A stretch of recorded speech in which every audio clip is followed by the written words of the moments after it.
కోల్కతాలో trainee doctor హత్యాచార ఘటనకు నిరసనగా నెల్లూరు జిల్లా ఆత్మకూరులో జన విజ్ఞాన వేదిక ఆధ్వర్యంలో క్యాండిల్ ర్యాలీ నిర్వహించారు.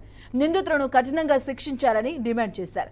స్థానిక ఎల్ఐసి ఆఫీస్ నుంచి బస్టాండ్ వరకు నిర్వహించిన ర్యాలీలో జన విజ్ఞాన వేదిక సభ్యులు, వైద్య సిబ్బంది, ప్రజా సంఘాల సభ్యులు, వివిధ పార్టీల నేతలు పాల్గొన్నారు.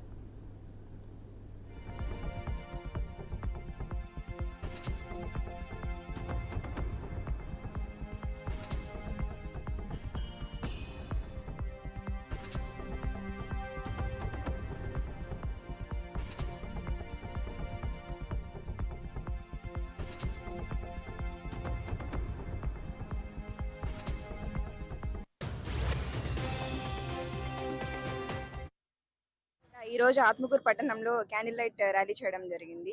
కోల్కతాలో రీసెంట్ గా ఆగస్ట్ 9న ఒక మహిళా డాక్టర్ మీద అత్యాచారం చేయబడింది. ఆ అత్యాచారాన్ని ఖండిస్తూ ఈ రోజు మనం ఇక్కడ ర్యాలీ కండక్ట్ చేశాము. మనమనే కాదు, ప్రతి ఒక్కరూ ఈ సంఘటననే కాదు, ఏ సంఘటన అయినా కానీ మనము స్టాండ్ తీసుకోవాలి, జస్టిస్ కోసం పోరాడాలి. ఇంకా కల్ప్రిట్స్ తిరుగుతూనే ఉన్నారు, ఫ్రీగానే ఉన్నారు, ఫ్రీ బర్డ్స్ లానే ఉన్నారు. వాళ్ళని శిక్షించాలని కోరుకుంటున్నాను. ప్రతి ఒక్క మెడికల్ కాలేజ్ నుంచి ప్రతి ఒక్క స్టూడెంట్ ఈరోజు ప్రొటెస్ట్ చేస్తున్నారు. కానీ ఇండియన్ గవర్నమెంట్ నుంచి ఎలాంటి రెస్పాన్స్ లేదు. I request Indian government to take action on this and to give correct punishment to culprits.